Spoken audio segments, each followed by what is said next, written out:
Hello, YouTube land. This is Brenton Sawin coming to you from Lexington, Kentucky, the Bluegrass State. First of all, if anyone has a story out there they would like to share on this show, you can contact me at brentonsawin@gmail.com. I'll leave that in the description. If you want to contribute to help with this show, and it's very much needed during this time that YouTube really doesn't pay anything, you can go to a link in the description. It'll be a PayPal me link, and you can contribute. And I know I've took a little bit of a break here lately, but I'm going to get back to it now and get you shows out consistently. And today we have some really interesting stories from Robert, and we're just going to go to it, and we'll let him tell you the stories, and then you can enjoy listening, and I know you will. So anyway, Robert, if you would, man, kind of give a little bit of an introduction to yourself, like kind of something about you that you are willing to say, and then we'll get into your story. Okay. Well, I'm 29, fixed to turn 30 this week, actually. And I've lived kind of a lot of different places, and mostly from Oklahoma, northeast Oklahoma. And, yeah, so I'm fixing to try to get my CDL. But. Well, that's good, and it sounds like you're moving on in your life and doing things you got to do. Well, I know that you have several strange type stories. If you want to, let's start like at the beginning, because I know you got some Dogman type stuff. I don't know which ones were the first ones, because we didn't discuss it in detail. So let's start kind of whatever you think the beginning might be, and then take us through your experiences through the Dogman stuff. Okay. And I'll let you have the floor without me blabbing. I get in trouble for that fine. all the time. Kind of nervous, and I'm a fan, so. Yeah. Especially because I grew up with these things happening, and. Right. So anyway. Well, the earliest thing I can remember is I was 4 years old, and we had moved to Indiana briefly, spent about a year there, some family situations, but we moved into this. First we had a trailer, and it was fine. And at 4 years old, your mind's not, on the type of things that ended up happening. I've tried to think of every reasonable explanation for everything that's ever happened to me. I try to be logical. But some of those things, there's just no other explanation for. Certain things. We moved from that trailer into a house. It looked very old. It was so old that it had this ornate siding on it that had these designs and stuff on it. I remember that. It was green. Looked like an old Sears and Roebuck type house.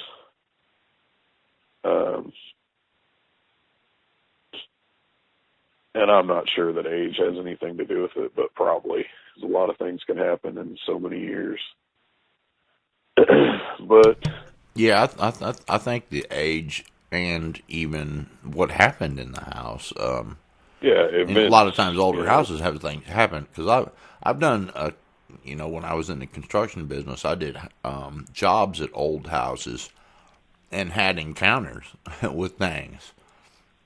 Yeah, when there were past things that happened. So yeah, that's not unthought of at all. So yeah, go ahead. I definitely believe you, because like you're about to find out. Well, it had a downstairs, which didn't bother me so much. It was a little odd, I guess. Just, I mean, like the feeling when you walk into the room kind of thing. But my bedroom was an attic, but it wasn't a creepy attic. It was a really nice attic. It had fresh paint, sheetrock, fresh carpet, new bed, nice, good-sized windows. I mean, it was a nice room. But as soon as you walk into at first there's a door at the bottom of the staircase. It was one of those. You open the door expecting to see a closet, but it's a staircase up to the attic. And it had the old skeleton key door that didn't open half the time, and you'd have to jiggle it to get it open and such. But I had a weird feeling. But at night times where it really got strange, I know a lot of kids are afraid of the dark, and that's one thing. It's one thing to be afraid of the dark, but it's another to be terrorized.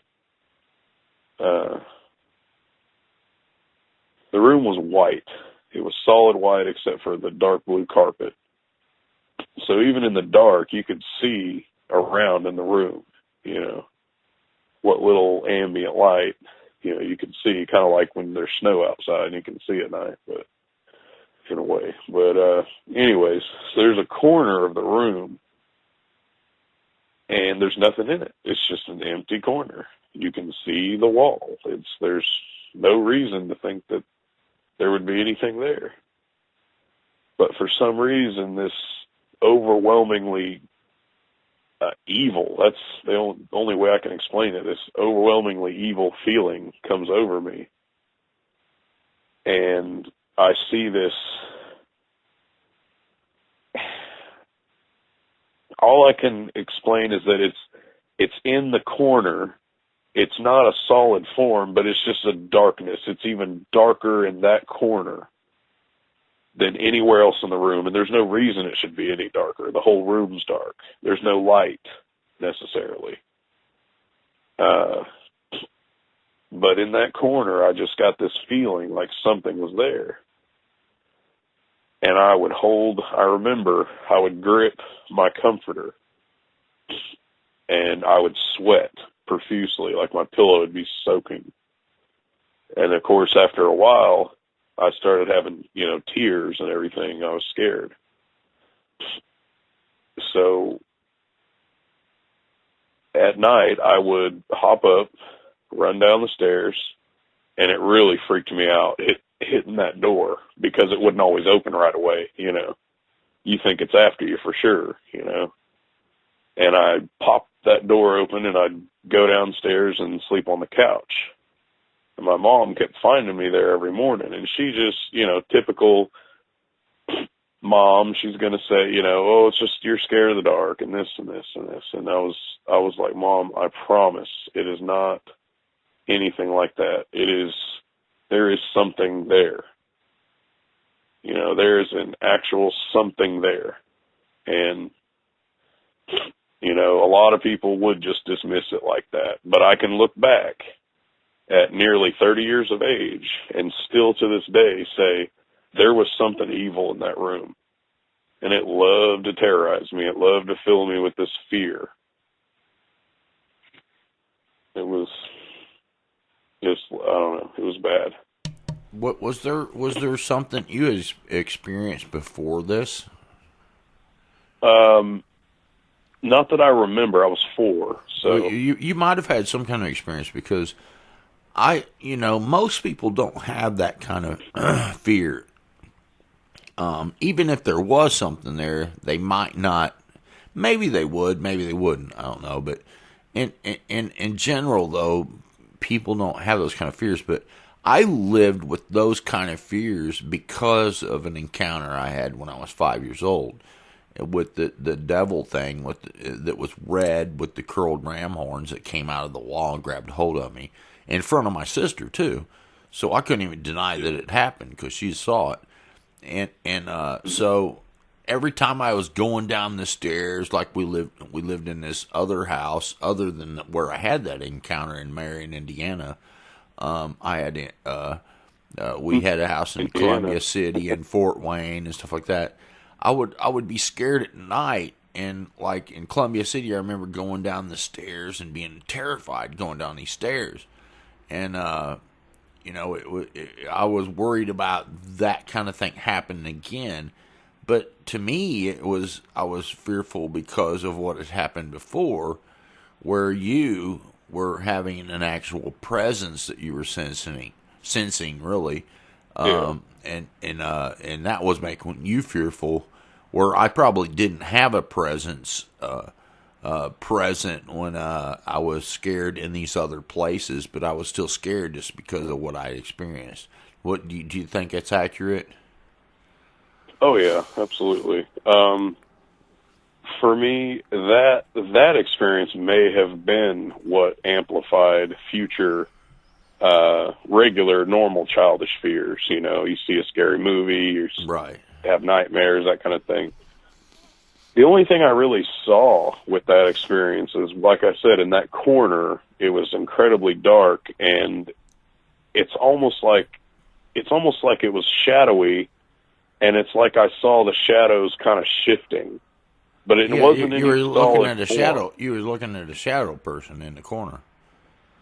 I had a guy on I just got chills. I had a guy on maybe a year or so ago that has a show, and he's actually a host on Gaia TV and stuff now.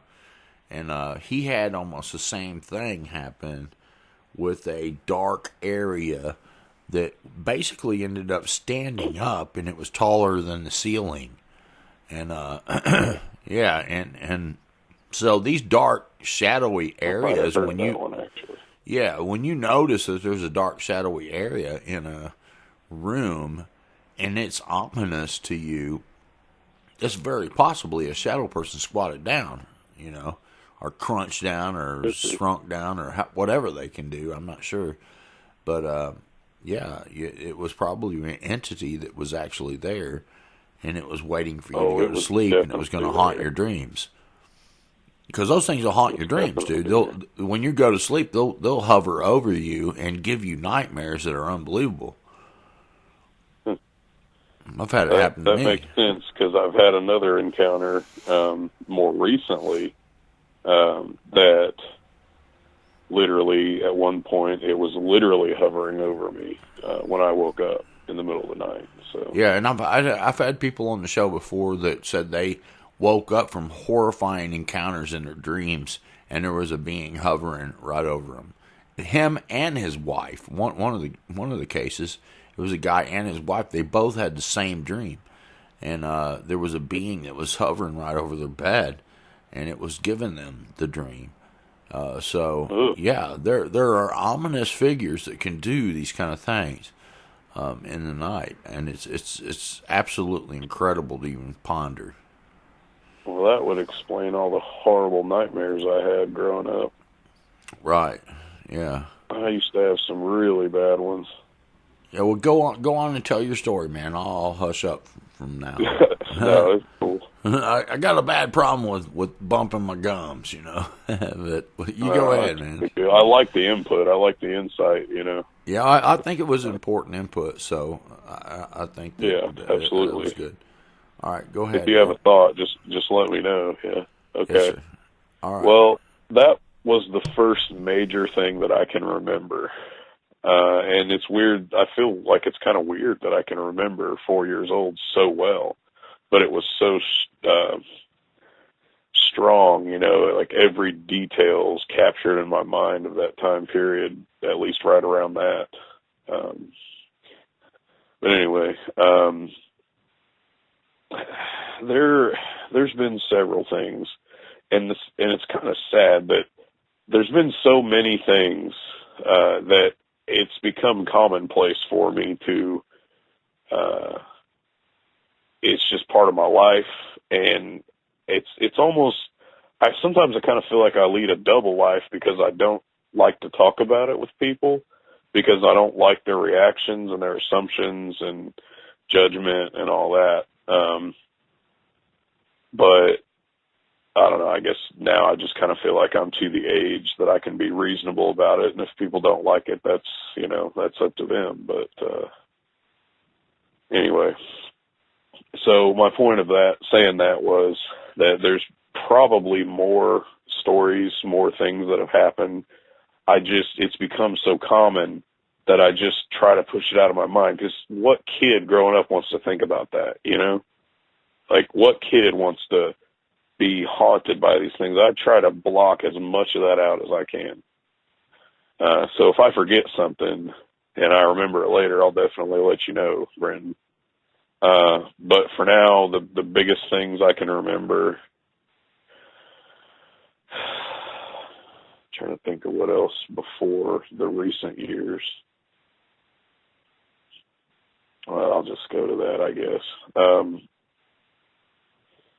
I have family in West Virginia, and I moved up there for a number of years, and more recently I moved up there in 2014. And, to my understanding, West Virginia has a lot of things like this happen. A lot of supernatural things happen, and I've heard of a lot of cryptids up there. But I moved into this old, very, very old house. I don't know how old, but my uncle had lived there previously. And when I stayed there with him for a short time, I used the spare bedroom. And the spare bedroom, I always felt like eyes on me the whole time I was in there. My bed would heat up in places that there was no one sitting. I mean, it was a very interesting room to be in. And the living room was right beside of it. And the living room also felt off. I didn't like sleeping on the couch when I went in there to sleep on the couch. It just felt off, even in the day.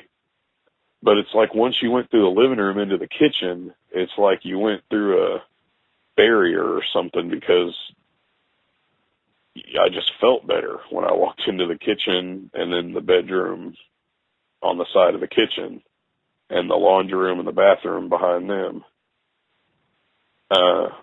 But when I lived there myself, the first thing I noticed was every time, because I worked second shift, so every time I'd come home, I'd get that eerie feeling from that front bedroom and that living room, and I'd walk into the kitchen, and I'd feel like somebody was staring me down from the living room into the kitchen. And I'm not joking, every single night I lived in that house. And I lived in that house for 3.5 years. Every time I left my room to go into the kitchen to get something to eat, to just for whatever, a cup or whatever, I would sit in my room and I would plan out what exactly I was going to do, because I didn't want to spend a lot of time in that kitchen. So I'd quickly walk in there, do what I got to do, and come back. My room felt like a safe place, but I don't know. Apparently it wasn't, because there was a time, well, I'll get to that, but the thing that started happening is I started getting very ill very often. Now, I grew up getting sick and, bronchitis, asthma, stuff like that, but it wasn't nearly as often as it was when I lived in this house. And it was violently ill, violently throwing up, and those kinds of things. I really feel like that was part of the experience, because it was the whole time I lived in that house, I got ill every so many weeks. I would be sitting on my bed on a day off, middle of the day.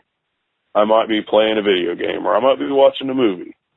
and I start feeling this burning, itching sensation on my stomach. And I kind of rub it a little bit, and it burns more. And I pull my shirt up, and there's these huge scratches across my stomach and side that weren't there this morning when I woke up, that weren't there when I took my shower. And I'm thinking, it's possible I could have scratched myself. So I'd blow it off the first time. Well, it happens again. And it happens again. And it happens a fourth time. It happens so often. Every so often I'll find a big old scratch on me.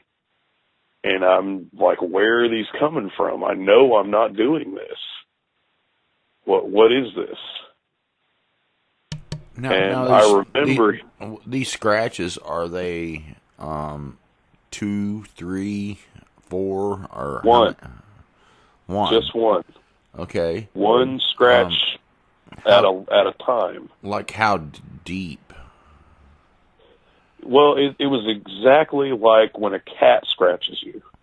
Okay, so it was enough to get down into to make it kind of bloody and scab over. Yeah, a little. It was like a little, you know, like when a cat scratches you. It's like yeah, not deep enough the to little like bitty red bleed all line. over, but enough to cut a scab. Like a dermal scratch, yeah. Huh. But it was enough to leave a little red line from blood. And they were in different areas each time, kind of thing, or yeah. Sometimes it would be. Usually they were like horizontal across me, but sometimes they would be vertical. Right. Wow. And the vertical ones tended to be on my side, but generally they were across my stomach and they were horizontal. Yeah, like something standing beside you and scratched you. Yeah, or over me. Yeah. And later, and when you talk about the situation when you were a kid in your house and feeling these presences in your house, you only felt them in a few different rooms, and that when I was a kid, it was just the attic, and the downstairs was a little bit weird, but not bad. Right, but you said the living room and what other room? No, this is the house I lived in just from 2014 to 2017. That was more modern. This is what I'm talking about now is from recently. So what do you think, that there was like a portal in those rooms maybe, and I guess so it made those feel. Opens. Right. I mean, it has to be kind of guessing, because there's no way to really for sure know. No, I never saw portals. If some rooms didn't feel bad and some rooms did, there has to be some kind of difference in the rooms, because you aren't looking to try to feel bad, or spooked or about anything. You would prefer not to. So exactly, I avoid it like a plague. So you must have been moving into places where there had been activity. A lot of times, if there has been satanic activity in a house, it'll create some kind of portal, and those people might move out, someone else move in, and they feel those kind of feelings. So, do you think that might be the possibility of what was happening to you? Because you weren't doing it. No, absolutely not. Yeah, I feel like when a house has been around long enough, the numbers don't lie. I mean, a certain small percentage of people do those kinds of things, mess with things they don't know nothing about. Correct. And, dabble in things they should leave alone. So someone in that house had dabbled. Out of hundreds of people that have lived in that house, or however many, somebody's probably done a little screwing around where they shouldn't have. Right. That's the best I can figure. I don't know. Right. But, in other words, any other reason, there wouldn't be a reason. Because there has to be a reason for these entities to be able to come through and have some kind of opening. And I've heard of other cases where it was known that like they pulled the carpet up and they seen a big pentagram on the floor, and they were having problems in that room. And, so it's like, well, now I know why we're having problems. Look here, Yeah. So to me, I think that you had moved in unknowingly and kind of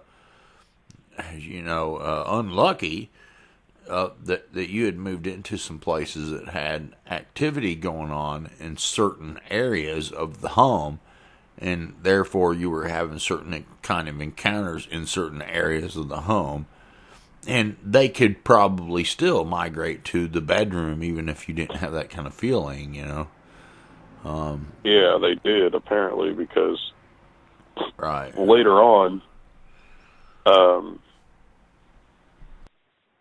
I was going to say, by the way, I agree with what you're saying.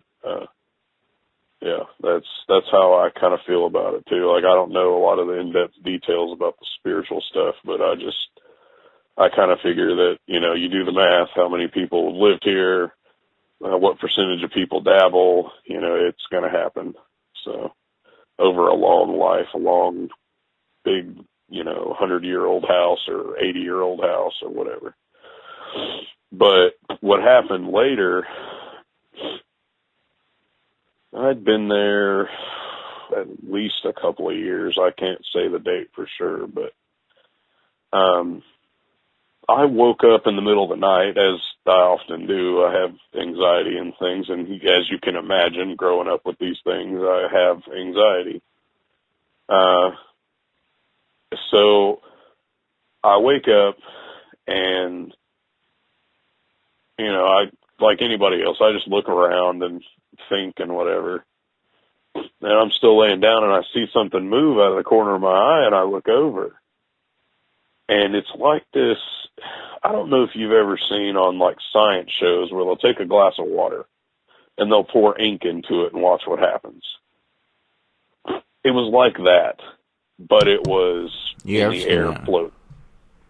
Yeah, it was like ink streaming in water. It was pitch black, and it was moving and gyrating and spinning on itself. Like there was a bunch of it, like all curled around in a weird shape, and it just curled and twisted. And I'm like, wait a minute. And I sit up, I rub my eyes, and I'm looking at this thing, and it's not gone. It's sitting there looking at me, but of course it has no eyes, just a So what Middle Eastern people will describe that as jinn. What's smoke like? When it's a solid form, which the only time I've seen shadow people, they were a solid looking form that was like a solid shadow. And I've tried to explain to people that they weren't like see-through. They were solid, but they were made of a shadow in some kind of way that you could actually touch them and feel them. I even seen wrinkles in their face and stuff like that, and eyeballs with irises and stuff like that, and whites of their eye. But the Middle Eastern people describe jinn as smoky. So, in a way, I think you've seen the type of form that they see the shadow people. I think they're the same things, but they see them in different kind of ways. So it the only reference. Yeah, it looks like to me you've seen Googled jinn. And the only reference I found to smoke and just paranormal, I call it smoke. It looked like ink or whatever. But anyway, the only reference I found when I Googled it was they're talking about demons that come in the form of incubus and succubus.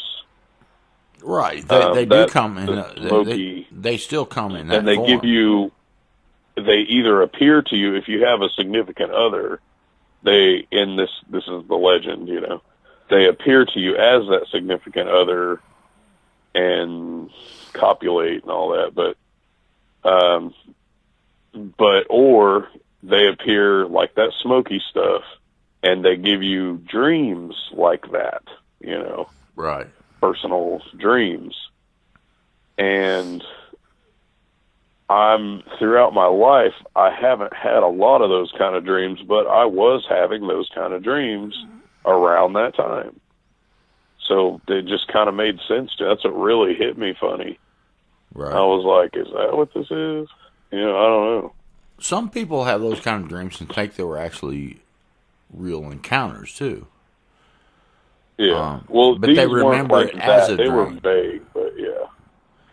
Yeah, I mean, like it was a These real were weird, like a weird place I'd never been before with pillows and, it was a total dream. It was a total, I couldn't, right. Well, I never I'm just really saying looked anybody in the eye. some people have had these kind of encounters and thought it was a dream, but later realized it was actually reality that was Yeah. computed to them kind of as a dream, but it Yeah. was real.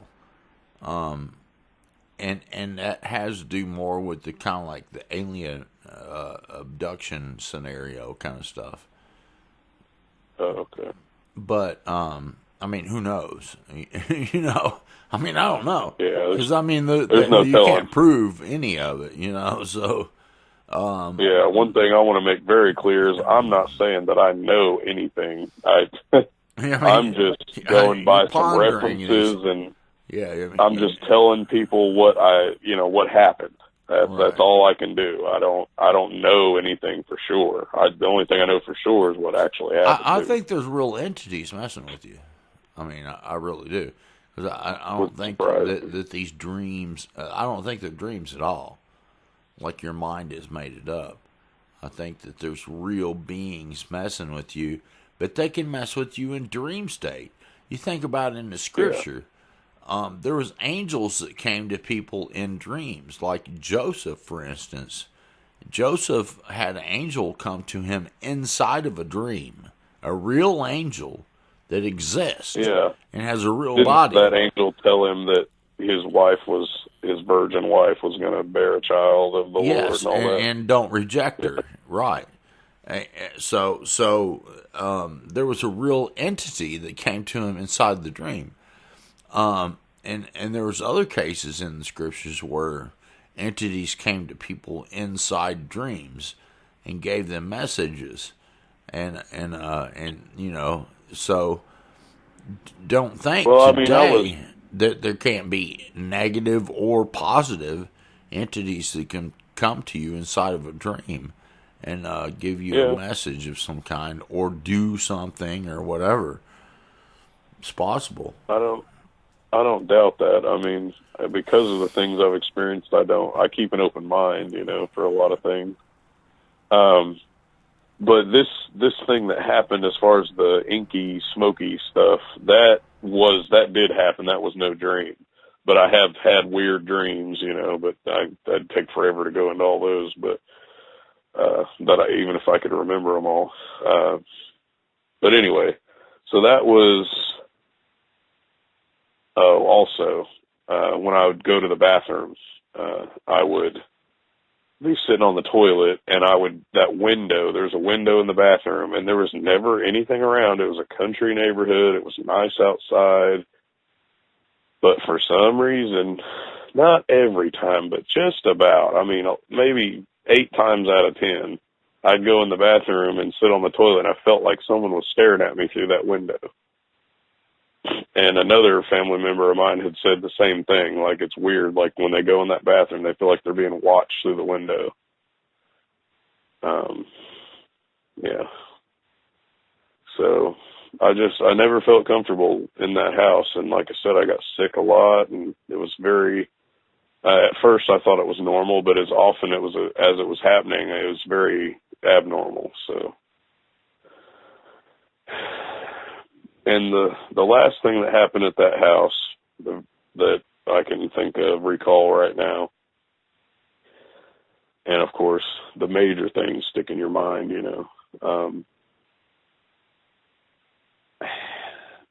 this is going to sound weird, but I'll just tell all the facts and people can make up their mind to what happened, you know, whatever. But I got home from work one night, and I was getting my things out of my truck. I was stepping out of my truck. I had my door open, and I was picking up my bags, and when I reached for my bag and grabbed the handles, I had this feeling, and it's kind of like if you go to church and you have an experience with God or Jesus or an angel. I don't know what it is. And when you have an experience like that, you get this sensation. For me, it's a physical sensation, and then a thought, a notion comes up in my head that it's not my own. It's not a voice. It's just a very strong feeling just shoots through you. Well, when I did that, that feeling crept up on me, and I felt like a very strong urge inside me said, turn around. And I'm like, where'd that come from, you know? And in my mind, and I'm just like, whatever, I'm just going to get my stuff. And then I pull my bag close to me, and again, I got this urge, turn around. And I was like, no, that's just me being paranoid, you know, anxiety, whatever. It's just me. And then I put my hand on my door to close it, and another very stronger than the other ones, an urge tells me, turn around. I mean, so I turned around. And at first I didn't see anything. And I'm like, you know, what's going on? And with the way my house sit, it was a country neighborhood. There was mountains and trees and hills literally all around me because it's in West Virginia. About, I want to say 50, maybe 60 yards away from the front of my house, the front porch, which I was pretty close to, where I parked my truck, is a set of tracks. There's two sets of tracks there. But there's really nothing there. There's a couple of railroad signs,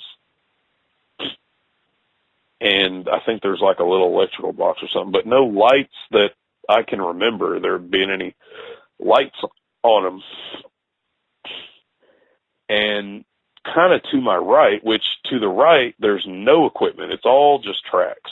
You know, just that on the left side, there's that little crossing. But to the right, there's just nothing there. And there's nothing on down the track. It's just open, you know, wilderness, mountains, trees, that kind of thing. And I look to my right, and I see these two, what at the time I thought were lights or whatever. You know, I don't know what they were. They weren't shining, projecting light. They were just illuminated. And I was looking around trying to figure out what that was. I was like, is there some equipment or something? But there was nothing there. I mean, it was pitch black the way the mountains sit, and there was no moon. There's no street lights. It's like rural, whatever you want to call it, rural neighborhood, country neighborhood. And the tree cover and everything, it gets so dark right there between those hills. And I see these blue lights, and I'm looking around, trying to figure it out, trying to logically understand what's going on here. And I'm getting no more feelings, no more urges or nothing. I'm just standing, and this is all happening in, 20 seconds or 30 seconds or whatever altogether before I walk away. But I see these lights they kind of move a little bit, but they don't separate. They're very close together. And that should have been my first clue as to what I now believe what it was. And they slowly start to fade away, and then they're back all of a sudden. And at first I was like, what was that? And then it hits me. That was a blink. It blinked at me, whatever it was. I wish that I could tell you that I saw this and saw that. All I saw was a black mass. That's all I could see. Where those blue illuminations were, I saw a black, just darkness, extra pitch black right there. And I did see just the ever so slightest silhouette, just the slightest, beside the two, what at this minute I'm thinking are eyes. These are blue eyes, illuminated. The closest thing I can think of to the illumination is like a lightning bug, kind of like that. But maybe even not that much light coming off. I just barely can discern the slightest silhouette of like a neck and a shoulder. But it would have had to been big because, like I said, I'm 50 to 60 yards away, standing in my driveway. And I still had to kind of look up to see it. But I know it wasn't as high as where the ledge is right there to go up on the actual mountain part. So it wasn't on the mountain. That would have been another several feet. Whatever it was had to have been on the tracks, standing on the tracks.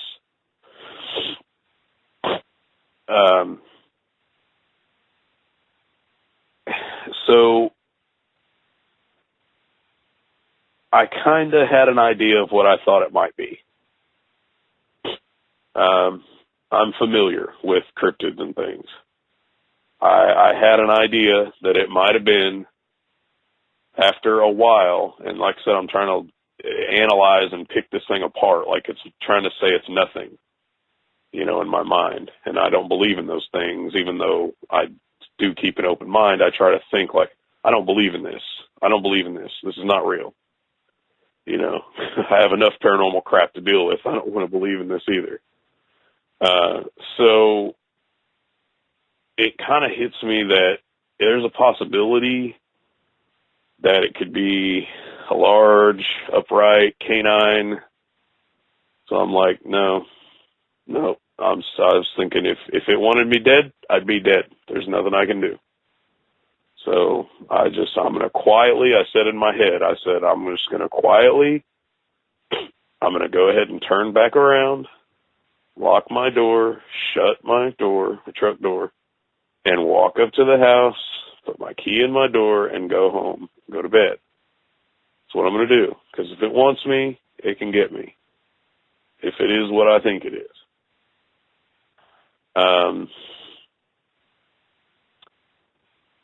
And the reason I say canine is because the only things I've heard about that big with the blue eyes was, Dogman. So, I don't know. But I walked up to my door, and I tell you, when I pulled my keys and started looking through the keys to find my house key, I was, like when you get in a car wreck and everything slows down, it was like that. I was very scared. I was like, I just want to go inside, and I just want to get away. This is, and not that these four walls would save me, but, got to do what I can. So I open the door, I go inside. The living room, creepy as always, I wasn't even scared by it. I felt it, but I was like, you know what? You're nothing compared to what's outside. I come in and I shut and lock my door, and I walk through the kitchen into my room, shut my door, and lock it, and I have a latch on the top, kind of like at a hotel, one of those latch things. And I sit on my bed, and I'm like, you know what? That was nothing. It's not what I think it is. It didn't happen the way I think it did. I'm going to forget about it. I'm going to put it out of my head. Well, that didn't last very long because I had to install a window unit in my window in my bedroom. Luckily, I used plywood. There again, not that that would have stopped anything that big, but whatever. I was glad it was plywood and not just those little plastic skirt things.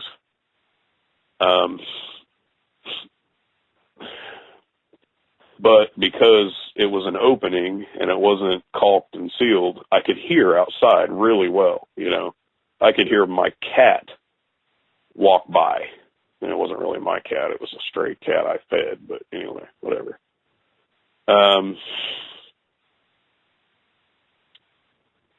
So we had kind of long grass, I guess you could say. They kept it mowed pretty well, but just, you know, it had sort of long grass at that time. So I hear something with heavy footsteps walking down the side of my house, and my bed is up in the corner, but the foot of it, about the last 12 to 14 inches or whatever of the bed, was in front of the window. And I just happened to be laying, you know, the wrong way. With my head pretty close to that window unit. And I hear these heavy footfalls. I can't figure out if it's bipedal or quadrupedal. It didn't sound like 4 feet. That's all I can say. I don't know what it was, but I heard it, you know, pushing down the grass, and it sounded like a heavy foot, like when a large animal walks by you. And I'm listening to a YouTube video. I don't know what it was. I think it was, honestly, I can't remember. But I'm listening to a video, and I'm laying there, and it stops. Those footfalls stop right outside my window. And I hit pause, and there's dead silence. There's nothing. Absolutely nothing. So I'm sitting there, and I'm kind of thinking, maybe it's one of the neighbors, you know. Maybe that's it. Maybe somebody's just walking by being nosy. It wasn't common that someone would walk by my window, but it did happen occasionally when someone would cut through to get to the other side. But in the middle of the night like that, I don't know. And then I hear it move more toward the back of my house. And about the time I heard it take a few steps, my dog is in the back. She's in the back of the house on the other side, next to some trees. She has a dog pen. And she's a German Shepherd Rottweiler mix. So she's a good-sized dog. She's protective. She's gentle as can possibly be. But if a creature comes around, and this only happens, the only times I've ever heard her get hateful and bark like she's going to do something about it, is when I went outside and I saw a possum climbing up in a tree, or I saw a raccoon, or I saw some cats, or whatever. But generally, she was sweet, and when she would bark, it would just be just a regular bark. But when this thing took a couple steps back toward the back of the house, she starts barking, and now she wouldn't have been able to see whatever it was on that side of my house because she was on the other side, but just in the back. And as soon as those footfalls happened again for a second, she starts barking, and I can hear her feet, her front paws hitting the chain link on her dog pen. She's like lunging at the pen, and she's barking like she's going to kill somebody. So that really caught my attention, and, you know, I perked my ears up and was listening, and I was kind of wondering if I should move, because I was thinking, if this is what I think it is from earlier, then there's nothing I can do about it. And I said, God, please don't let this thing hurt me or my dog, you know. And it took another couple steps, and I guess it squatted because the next sound I heard was so low, not only in bass, but it was like it was low to the ground. but it was the most guttural. It's like somebody turned on a subwoofer and growled into the microphone. It was the deepest growl I've ever heard in my life. But it wasn't loud. It was just low and grumbled. Now, I will say this. It didn't rattle my chest. I know a lot of people that have encounters talk about they rattle their chest and all that. But it wasn't like that. But it was so low, and it's like it was trying to keep it as low as possible to scare her, my dog, but not tip me off or something. That's the thing I got from it. Like it was trying to be quiet, but it was trying to tell her to shut up. Because as soon as that happened, she completely went silent, and she went back in her doghouse. Her doghouse is plastic, so when she goes in it, it makes thumping sounds. And she went in her doghouse, and no more noise. Perfectly silent. And I waited, and I heard nothing else. I didn't even hear it leave. I kind of waited on the edge of my seat for a while, and nothing happened. And that was kind of my encounter. That was the most bizarre thing that happened as far as possible cryptid. Now, when it comes to the Dogman encounters, what happened with those? That was what I think. I think that was a Dogman. Oh, really? Yeah. Why did you think it was Dogman? Because the only encounters with cryptids I had ever heard that had the blue eyes, the illuminated blue eyes, were Dogmen. And that growl was not, it was definitely something. I don't know what. It didn't sound like anything I'd ever heard before. Honestly, it sounded like a subwoofer. I mean, it was so incredibly low. You know. All right.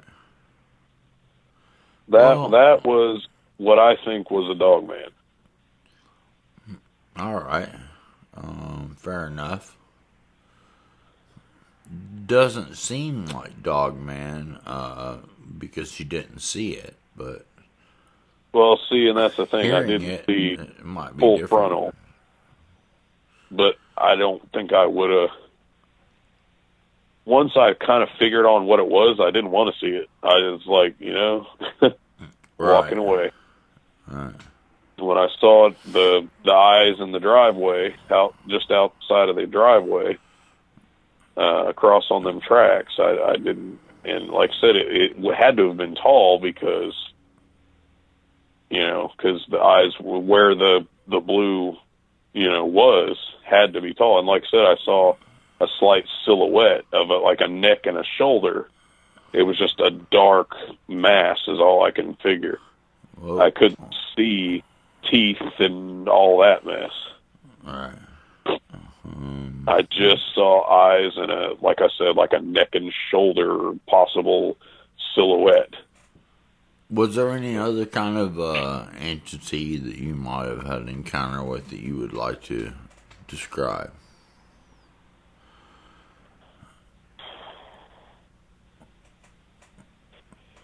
I have a couple of stories that I've got from two family members. Right. Well, tell me.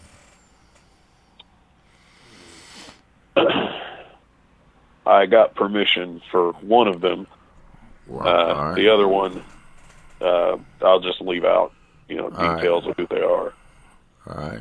Well, my mother, when she was a child, she was at a friend's house for a sleepover, and they went into a bedroom that used to be her grandma's room. Her grandma passed away, but they don't think that's what this was. They had a Ouija board This was the late 70s. They had a Ouija board, and they didn't believe in any of that stuff. So they started playing with it. I don't know what they asked it, don't know what all happens, but basically, after they asked it questions and it moved and all that, they start hearing stomping on the other side of the bed. Like something just starts stomping and running across the floor, stomping. And they look at the bed, and the bed squats down like something sits on the bed, like a body dent just sit on the bed, just right then in front of them. And they were really freaked out.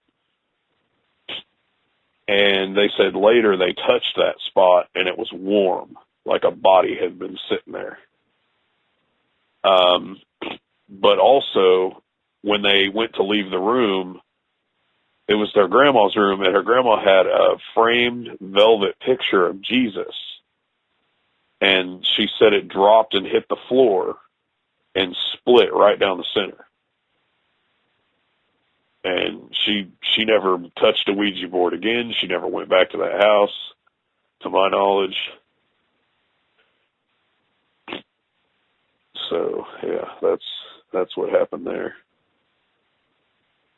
But I had another relative that she lived in a house. Oh my gosh. Yeah, okay. That reminds me of a time I had at that house. She had this old, very old blue house, and as a child, me and my cousins would go over there and visit, and we'd all get together, have family gatherings over there. And she had a hallway that had the bedrooms and the bathroom on it and everything. Well, the hallway always kind of freaked me out a little bit. That was one of the places that I didn't like going. And one of the bedrooms had a little bit of a funny feeling when I was in there. But what happened to me was I had a little cousin who was definitely old enough to talk and whatever. She was 5 or 6, whatever. And I heard her call me from that room that I felt kind of weird in. I had her say, come here. And she said my name and everything. And I was like, no. And I was standing in the living room, not wanting to walk down that hallway. And then I hear her behind me in the kitchen. And I'm like, what are you doing? And she said, I don't recall what she said. It's been so many years. But so I looked back down that hall, and of course there's nothing there. There was never anything there. That was weird. Something mimicked her voice to try to lure me into that room. I don't know. But in the room across the hall, one of my relatives, it was her house, her room, and she told one of my other relatives that when she would wake up in the morning sometimes, she would see a man. She would see a man that was dark, but she could still discern that he was a man standing at the foot of her bed. And she's the type too that if she sees it with her own 2 eyes, she still doesn't believe it and just brushed it off and said, oh, it's nothing. If I don't think about it or talk about it, it'll go away. So she did end up seeing this guy at least one more time that I'm aware of. There may have been more times that I'm not aware of. So that's what happened to her.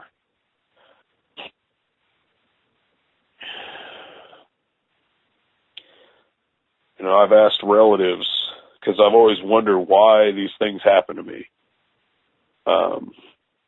Why do I have these experiences throughout my life?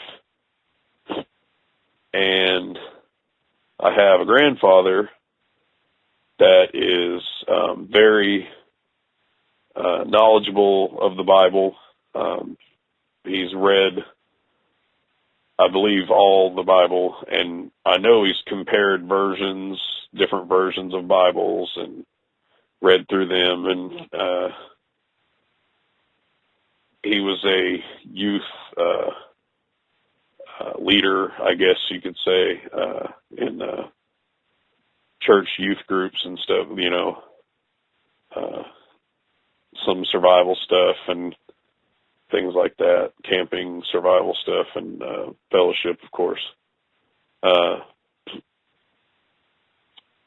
But, him and all his brothers and sisters have worked with churches or, been a big part of a church. One of his brothers is a pastor. He was telling me that he feels like, because I guess his grandfather was, I don't know if he was a full-fledged pastor or what, but he was definitely a godly man that was some form of minister. I'm not sure exactly how, but he said he feels like it's almost in the blood. It's almost in your blood. If you have a connection with these kind of things, there's a reason for it. You have a lineage, but something to that effect. I don't know what your thoughts on that are, but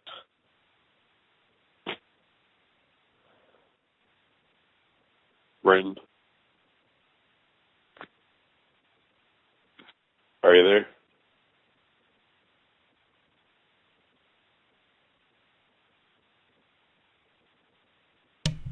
Hello? What? Oh, I was just going to see what your thoughts were on the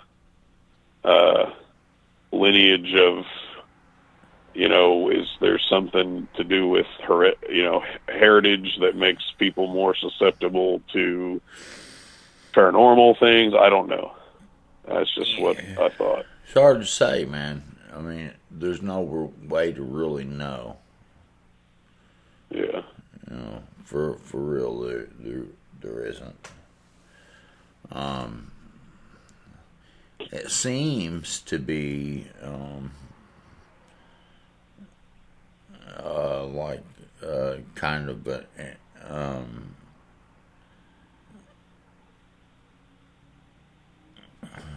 let's say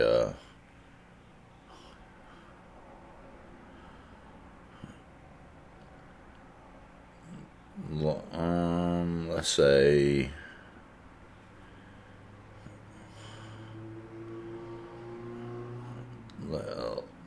I don't know. Let's say angelic formation of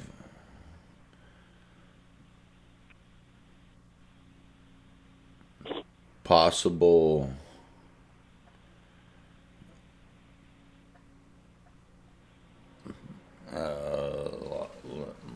let's say possible formations of ideas or whatever. I don't know. That's the best I can say. I know on my grandmother's side, the side I get my Native American heritage from, she had told me, because I'd asked her, if we'd had any relatives that were medicine men, spiritual leader, holy men, whatever you want to call it. And she said I believe it was her uncle, was a, that kind of man, a holy man, a medicine man kind of thing. Right. So that side, and of course my grandpa and his family are very spiritual and are ministers in some way or other. but not sure. But when I was in West Virginia, my house wasn't the only place that I had run-ins. And now I kind of probably ought to be careful what I say, because where I worked has privacy things, so I can't give a whole lot of details about exact names and things. But I can say when I lived there, I worked, like I said, second shift, 4 to 11, at a medical school as a service worker, basically a custodian. The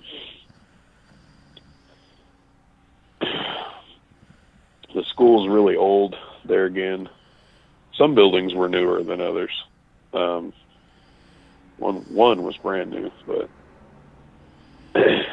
I worked in what they called the science building, where they probably can't go into too much detail, but where they examined, how do I say this? Studied the human body for examining for like tests and things, and putting actually seeing an actual person to see, to do, to learn, to point out the parts, and have exams over and stuff. So it was kind of a lab.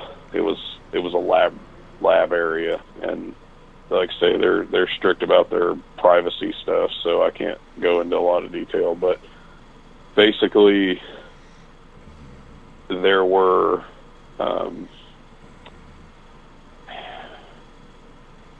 I guess I could probably use one word. It was a cadaver lab. So yeah, and we had to clean up in there a lot. And we cleaned up all over the building, of course.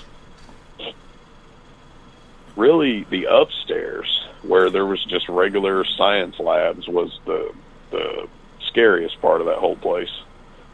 But the lab, I always kind of felt sort of comfortable in, except for there was a time, and I have a witness to back this one up because he was there too.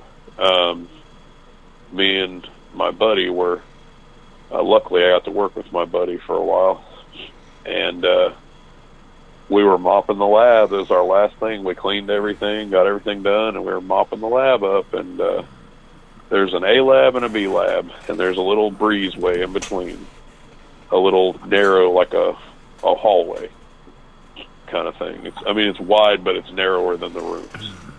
And there was a portable table sitting there, and there was a box full of stick pins. And the stick pins were, it was in a little plastic box, and it was snapped shut. And the reason I know that is because I had to move everything off the table and wipe it down earlier that day. Well, I put everything back perfectly fine. Nothing was even near the edge of the table. And even if it was, it wouldn't have mattered, because what happened couldn't be explained by it just falling off. But anyway, so I'm mopping, and I'm looking down, but I can clearly see this breezeway out of my upper peripheral vision because it was lit up, and the lab behind it was dark. And there was absolutely no one in the building, just me and my buddy. And we were mopping. He was mopping kind of to my right, a little bit behind me, and I was mopping. And like I said, out of my upper peripheral vision, I see something move, and I look up. And as I look up, that box of stick pins drops to the floor. But it had literally come off that table and sailed across the room a good 5 feet from the table. From that table, hits the ground, and the pins spread everywhere. You know, it busts open, pins everywhere. The weird thing was there was no wall where it decided to drop, I guess. But yet the stick pins were sprayed out in such a pattern. It was like a splash pattern, like if you were to throw them up against a wall. But the wall was a good 2 to 3 more feet. So it was sitting here in the middle of the floor. On one side, it's almost a flat, a straight line. On the other side, it's all spread out. All the needles are spread out. And I thought, that's weird. And me and him went over there and looked at them. And then watched what happened and everything. And he was like, how'd that even happen? And I said, I don't know. I just seen it sailing across the room and drop. So, you know, we get some paper towels and, you know, sweep them all together and put them back, you know, carefully pick them up and put them back in the box and everything. And I noticed where they spread out like that, it looks like there used to be a wall. There's like a little divot in the concrete. But they weren't in the divot. They were beside it. Like there was a wall there at one time. Because this building had been built onto, added onto over the years, from my understanding. And I thought that was really odd. Right. When I went upstairs, there was a circle hallway. I mean, it was square, but it went all the way around, you know. And there was labs on the wall, on doors on the walls, and labs in there, and science labs and things. That hallway had a double door coming from a long, straight hallway. And I came down that long, straight hallway, and I had already had my trash. We use a trash can with our supplies on like bag things that hang from the side of it. So I already had that in there. And I was walking, and it had just gotten dark, and I noticed the more eerie feeling I had is when the sun went down. And of course, when there was no people there, when there was 0 people. If there's one person there, it wasn't really all that bad. It was just kind of an off-putting thing. But when I start to walk through those double doors, I hear a very distinct, very assertive male voice say, "Stop." That was it. Just stop. Very clearly. And I'm looking around. I'm like, whoa, what's this? You know, no one's here but me. That night I was by myself. There was no one there with me. There was no partner there helping me. And I thought, that's just me. You know, it's just my mind. Something wrong with, you know, whatever, my thoughts. Well, the very next day, I talked to one of the staff members. And she tells me that she was up there with a friend of hers and heard the exact same thing in the exact same spot. And I was like, oh man, that just got real. Right. Yeah. And there was all kinds of smaller spooky things that happened, but those are the main big things that happened there. But I worked on the whole campus eventually. Over time, I was moved to different buildings and ended up becoming the floater, the one that just filled in for whoever was out that day. And I had a list of things to do when I wasn't filling in for somebody. So there's a main part of the building. It used to be a military academy, and this big main part of the building is 4 stories. And the offices now used to be bunkhouses. They used to be bedrooms for the academy boys that live there. And the first floor is partially underground because it's on like a slight hill, but they dug out the hill to make this area, to make this building. And it's 4 stories tall, but it has a courtyard in the center of it. So So it's got lots of windows. You can look down into the courtyard. There's grass and trees. Well, a tree, I think. And you can look across to other floors through those windows. And there again, it's kind of like a circle hall all the way around. You know, it's square, but you can walk all the way around. And there's all them offices. And the first floor, there again, was always pretty spooky. Some days it wasn't spooky at all. Some days it was just fine. Then other times I'd walk down there and I felt like eyes on me. Somebody behind me. That was the strongest feeling I got down there, like someone was standing right behind me. But one day I'm up on the third floor and I happened to glance over at the first floor. And this was a perfect outline of what to me looked like a young boy. It was total shadow, but it was a perfect outline of this kid. And it was, like I said, it was so commonplace for me to see these things and experience these things that I just brushed it off.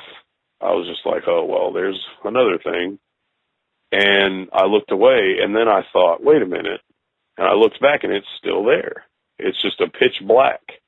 You know, you can't see you can see the hallway around it, but you can't see anything through it. It's just pitch black. And I just kept staring at this thing, and I kept walking. And it just, I don't know. I looked away for a second, I looked back, and it was gone. I don't know how to explain that. It was just gone. And I can already hear people trying to pick it apart, but I know what a shadow on a wall looks like. I know what, you know, someone casting a shadow looks like. I know what that looks like. This was not that.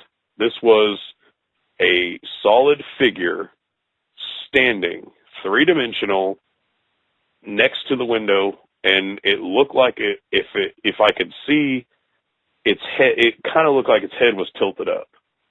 But I couldn't see its eyes and nose and mouth. All I saw was a solid black, completely solid black figure, and the outline, the silhouette looked like a little boy. He took up just about half the window, like he was looking up out of that window at me.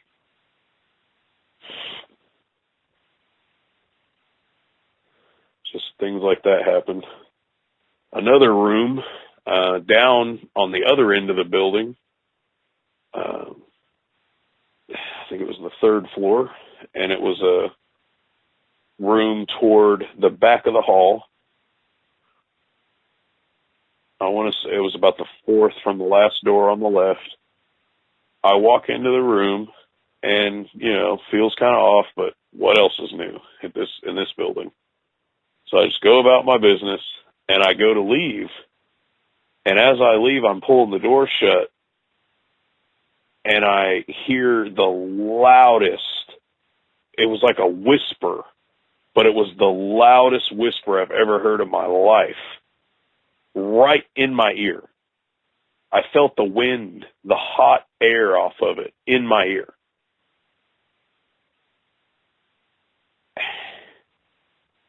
Yeah, instant chills all over me. Yeah, it was bad.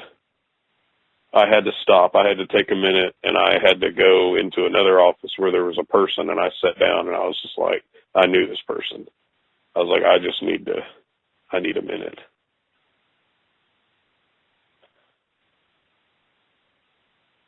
It was intense.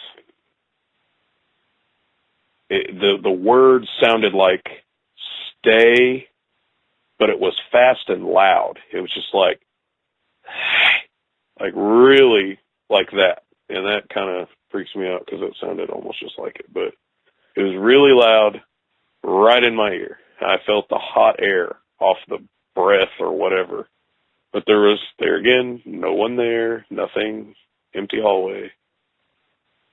And like I said, I went across the hall and went into my friend's office, and I sat there, and I was just like, I need a minute. Can't be alone right now.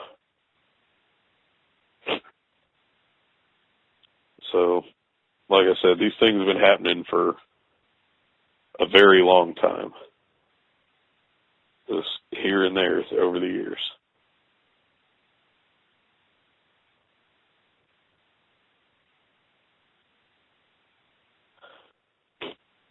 You know, it's, you've had a lot of stuff happen to you over the years. Yeah, a lot. And it's hard to imagine what that must be like. So, Like I said before, it's almost like living a double life. Because you don't want to talk to people about it, because you don't want them to think you're a freak. Right. So we can't imagine what it would be like. I mean, there's no possible way. So you telling us this, you have to, do what you do and tell us, because there's no way we can imagine what it must be like. Yeah. So it's It's a incredible. lifetime of things. In 2011, I lived in a very small house, and I was here in Oklahoma. And I'm laying on my couch, and I feel this hot. I mean, it is like, it's so distinct. It's just like, it felt like a hand pressed on my side. I was laying down, so I was on my back, and it touches my side. And it's warm. I mean, it's so warm. It's hot, burning up hot. And the second I realized what was going on, because you can feel the digits, each individual finger. 5 fingers, like a human hand. But it was hot, very hot on the side of me. And I'm like hitting my shirt, like trying to wipe it off like that would do anything. And I'm like jumping up in my seat, and I'm standing up, and I'm like, what in the world?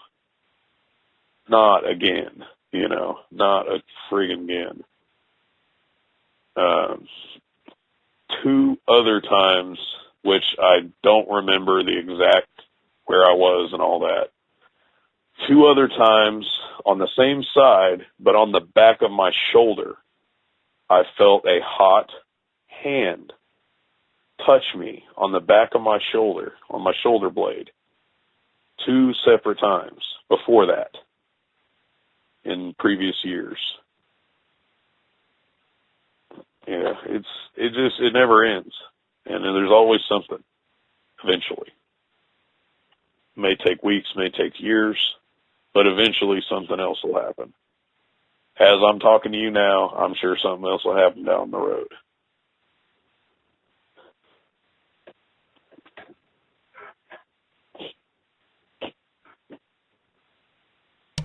Well, go ahead and tell whatever else you got to tell. Well, I'm trying to think of what else. Like I said, I try to push these things out of my head so they don't always just immediately come to me. I've probably told the biggest things that have happened. Right. I believe the ones that just spring to mind, I've probably already said. So, you told the Dogman stuff. Yeah, about the whatever was outside my house and had the blue eyes and growled. Yeah. Right. Okay. I mean, whatever you think, man. You tell what you think you need to tell. Yeah. Well, I'm trying to think. I'll give you a minute. Yeah.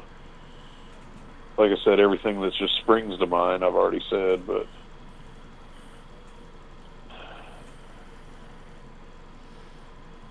there's got to be more. I mean, when you have, yeah.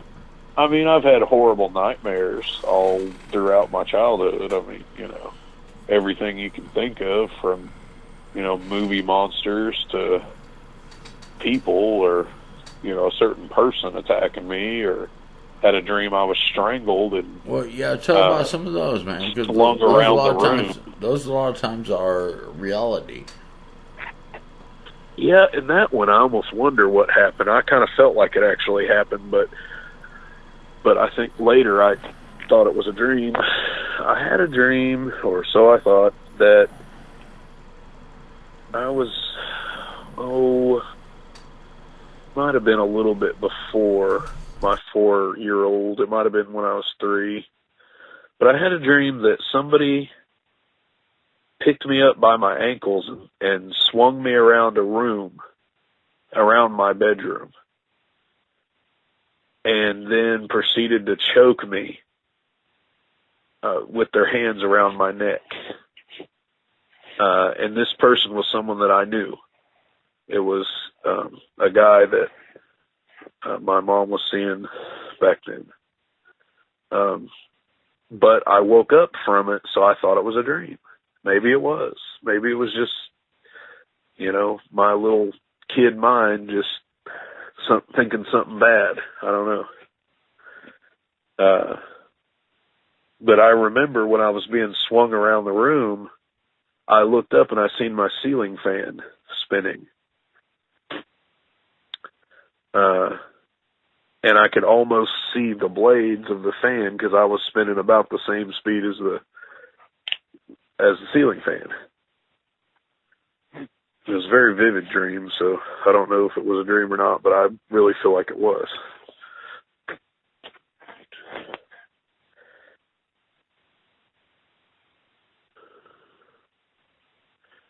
That to me sounds like a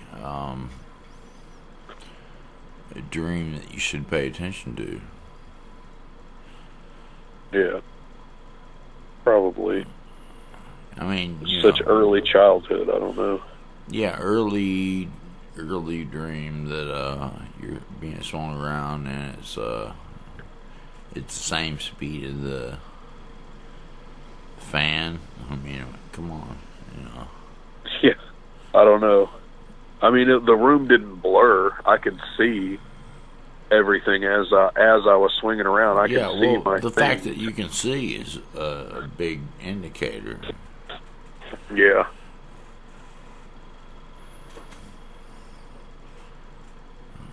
Yeah, I mean, there was another time I was at least 6 years old. I believe I had started the first grade. And we moved into this really nice house. I'm not sure what the circumstances were. I think it was a relative's house. I'm not sure, but it was a really nice house. And it was really big, or I might have just been really small, But I had a dream there. There again was very realistic. I had woken up from a nightmare, and I went downstairs to my mom's room, and the door was open, and it was dark. And there again, this was a different guy. He appeared in the door. I looked away and I looked back and he was in the doorway. And I couldn't really tell if there was anybody in the bed or not. All I saw was messed up covers. And he picked me up by my neck and choked me. And choked me to the point where I stopped breathing. But it was weird because once I stopped breathing, I didn't need to breathe. It's like it didn't even matter. It's like it didn't even matter whether I didn't need to breathe at all. I wasn't struggling for breath anymore. And there again, I remember waking up from that. So, was it real? Was it a dream? I don't know. It seemed pretty real. But I have no clue. Like you were saying earlier about that's really interesting for sure. Yeah. Huh. I would say that it has a meaning, but who know? I can't say for sure. You know. Yeah. But to me, it seems like it means something. Yeah. I can't imagine what it'd be. I think dreams mean stuff. You know, I don't think dreams are just illogical. Well, I mean, a lot of cultures, just about every ancient culture believes that dreams have significant meanings. So, right, not unheard of. Right. Native Americans were real big on dreams. Yeah, and when it comes to what dreams mean, when it comes to what happens with your dreams now, it's hard to say. Now for one, I don't remember them usually, but for two, the ones I do remember are either or. They're either just stupid or they're very, very serious and with a lot of emotion. Right. But they're not horrifying like when I was a kid. They're not like, bad guy from the movie trying to come and get me, They're more like, right. Well, a lot of it revolves around a past relationship and all that crap. But, right. Strong feelings of, things, fixing themselves and things being blissful and happy again, all the way back to rejection and, deep depression and, I got what you mean. It's back and forth. Yeah.